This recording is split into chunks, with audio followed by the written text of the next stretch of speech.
Selamat pagi kepada semua. Nama saya Dr. Ricky. Sangat bangga sekali untuk bertemu sekali lagi dalam episod introduction kepada alat GPR. Alat GPR stand for Ground Penetration Radar, dan alat ini sudah lama dipakai dalam geoteknika untuk mencari barang-barang di bawah tanah seperti barang-barang simpanan, purba dan harta benda yang terkambus di bawah tanah.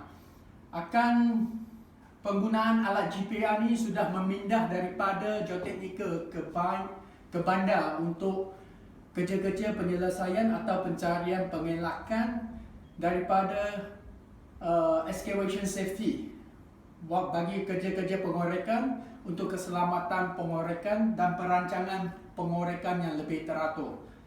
Jadi alat GPR ni berlain sedikit daripada EML locator ataupun cable impact locator, sebab alat ini direka ataupun dibina seperti begini, macam kereta sorong, dan terdiri daripada beberapa komponen penting.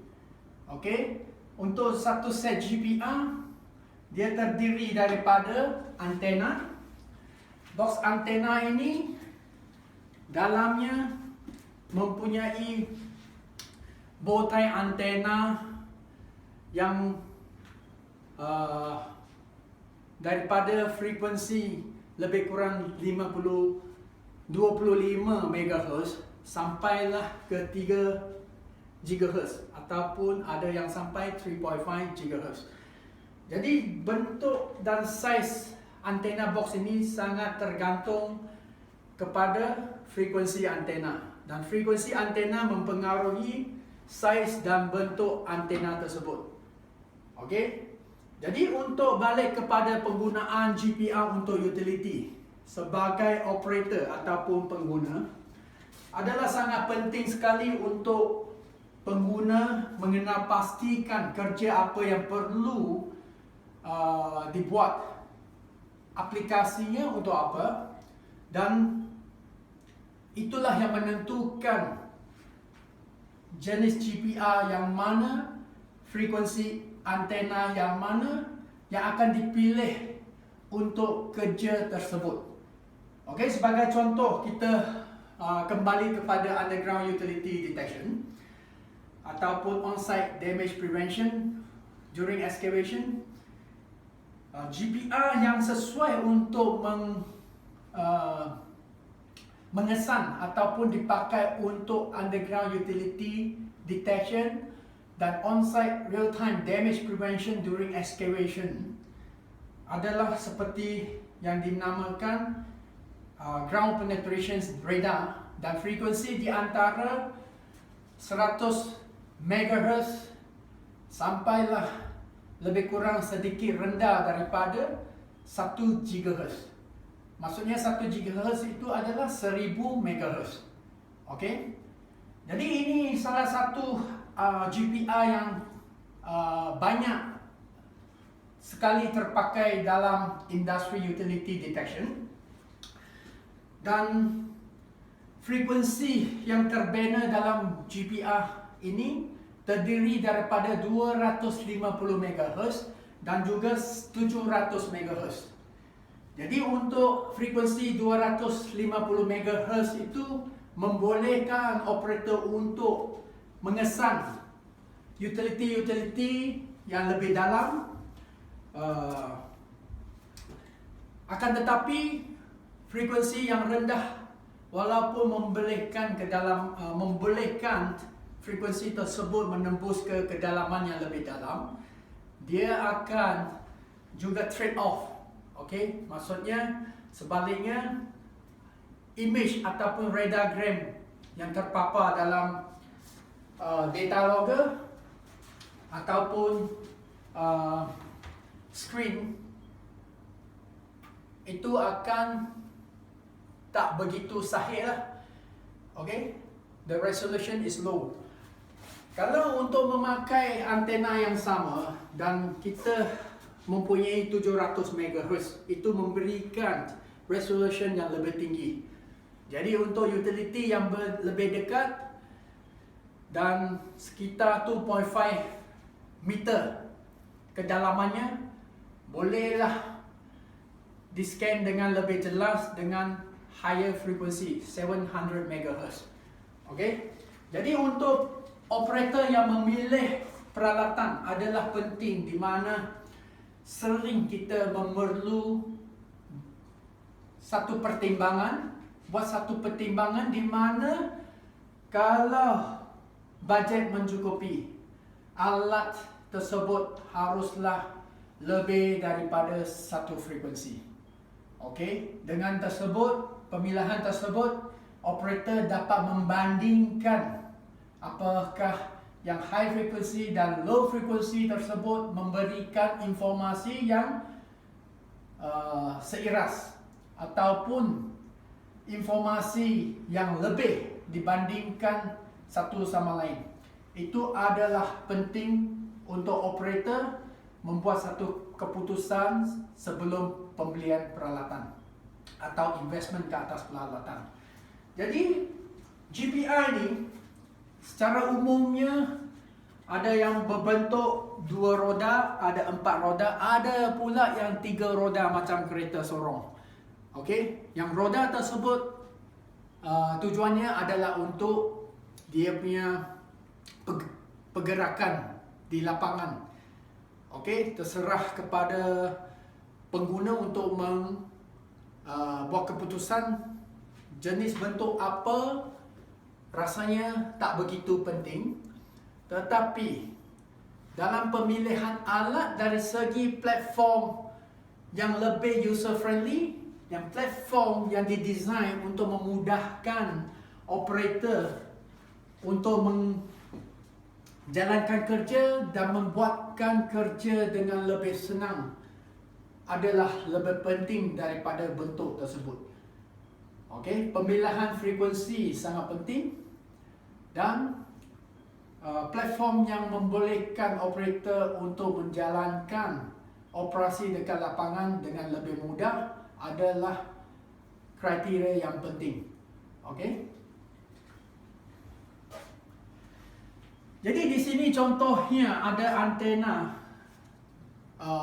dual frequency di banner dalam satu box dan ia terdiri daripada 250 MHz. Kalau mengikut penghitungan daripada radio frequency dan kebolehan untuk penetrate ataupun menembus kedalaman tanah, harusnya kalau mengikut perkiraan boleh mencecah lebih kurang 7.5 meter dan 700 MHz pula boleh mencecah 2.5 meter.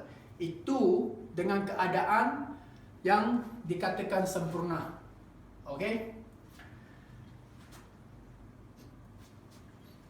Jadi tadi kita menyebutkan tentang platform yang memudahkan operator untuk bekerja dekat lapangan. Inilah satu contohnya di mana dalam satu box antena terdiri daripada 2 frekuensi dan 2 frekuensi tersebut adalah simultaneous. Maksudnya dia bekerja secara serentak dan kita boleh buatlah comparison, perbandingan A to A untuk 2 scan tersebut. Maksudnya scan setiap itu setiap satu scanning kita mempunyai 2 radiogram dan perbandingan daripada 2 radiogram tersebut dengan frekuensi yang berlainan mencapai kedalaman yang berlainan dan kesahihan resolution image itu pun berlainan. Itu membolehkan operator detect fiber optik yang lebih kecil dengan frekuensi yang lebih tinggi, di mana image-nya lebih sahih, yang berdekatan kita nampak dia lebih jelas. Jadi untuk frekuensi yang lebih frekuensi rendah, untuk penetration yang lebih dalam, kita boleh nampak utility yang di bawah yang lebih dalam itu akan timbul dan dapat kita buat satu analisis dan tertangkap data tersebut. Jadi GPR yang ada dalam pasaran itu cukup banyak untuk pilihan, dan untuk pemilihan guideline untuk operator kita ada beberapa guideline tersebut supaya operator boleh go through dan buatlah pemilihan anda dengan guideline tersebut. Yang pertamanya adalah maneuverability. Jadi maksudnya untuk pergerakan, untuk kita handle alat tersebut, apakah ia lebih balance. Jadi kalau lihat di sini design alat tersebut boleh dilipat sebegitu supaya kalau kita ke lapangan, alat tersebut boleh dilipat dan boleh masuk ke dalam kereta yang kecil. Okey, walaupun dengan kancil pun dapat diisi ke dalam kereta kancil. Okey. Jadi design, ergonomic design membolehkan operator membuat kerja dengan lebih senang, di mana half-mode ataupun data logger yang letak di atas platform ini boleh di-adjust kepada sudut yang selesa.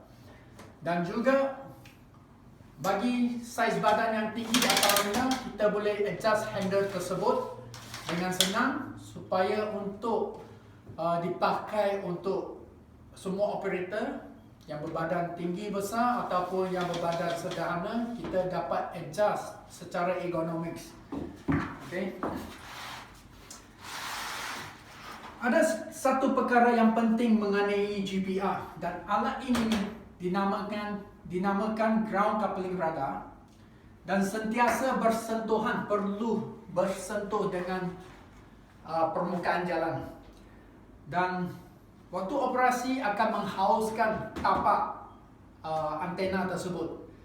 Dan adalah penting operator perlu menjaga tapak tersebut daripada tergores, lama-lama akan berbolong, okey, berlubang.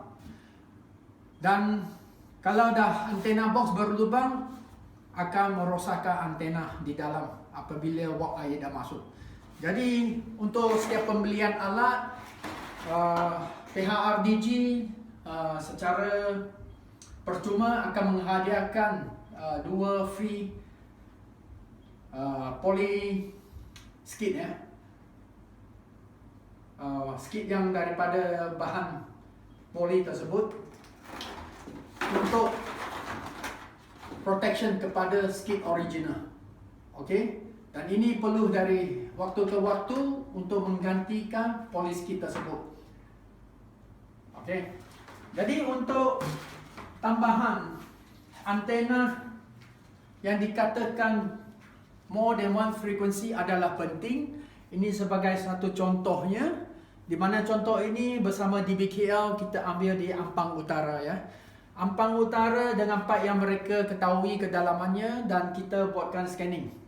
Dan scan pertama, scan untuk frekuensi high frequency 700 MHz. Kita tidak nampak ada kewujudan pipe di kedalaman yang lebih dalam, di mana dengan low frequency, maksudnya 250 MHz, low frequency membolehkan penetration yang lebih dalam, dan kita nampak wujudnya ada pipe di kedalaman kedudukan di sini. Jadi ini adalah penting untuk operator membuat satu pertimbangan bahawa kalau bajetnya memadai, dan kita harus fikirkan waktu pembelian peralatan, at least, ya, saya ulangi, at least lebih daripada satu frekuensi antena yang perlu difikirkan. Okey, dan ini adalah satu contohnya kenapa kita memerlukan 2 frekuensi minimum, supaya kita dapat menjawab hasil kerja dari kita sudah di-scan dengan 2 antena. Satunya shallow antena, satunya depth antena. Okey.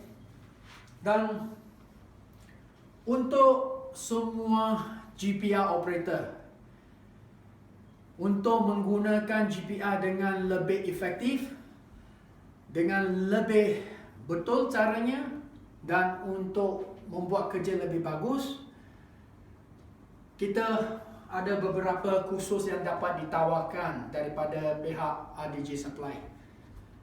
Kita mempunyai one day course untuk basic operator supaya mengetahui cara penggunaan alat, cara scan yang betul, dan cara pemilihan antena yang betul untuk kedalaman yang betul. Dan day 2, 2 hari punya latihan, termasuk apa yang kita train di day 1, dan lebih advance untuk operator, termasuklah 3D data processing. Okey. Apakah perlu kita memproses 3D? Itu tergantung kepada jenis kerja, permintaan daripada klien, dan juga tujuan kerja tersebut untuk apa. Dan juga ada 3D GPR training, termasuk day 1 dan day 2 punya training, dan juga akan mengisi pula sedikit background mengenai geometrik, cara pemakaian GPS untuk integrate kepada GPR supaya on-site kita boleh jalankan kerja dengan tim yang lebih kecil, one man operation kalau boleh, dan integratekan GPR dan GPS sekali untuk sambil scan dan sambil marking dan memproses data dan analiskan data tersebut dengan operator atau tim yang lebih kecil. Okey, ini dah ada ini merupakan skill training, reskilling ataupun upskilling training yang dapat ditawarkan oleh pihak RDG, dan kita berharap sesiapa yang berminat bolehlah kontak ataupun WhatsApp kepada Ricky, kepada saya. Nombor telefon dan WhatsApp adalah 017 603 9886.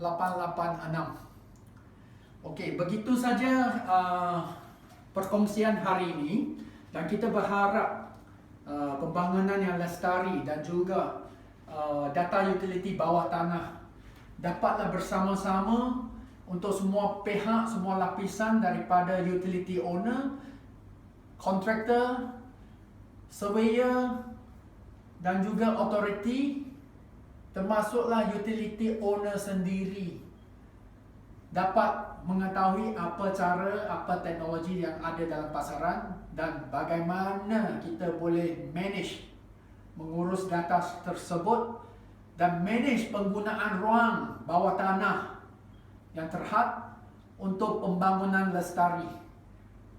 Itu sahaja perkongsian untuk semua daripada Dr. Ricky. Sekian.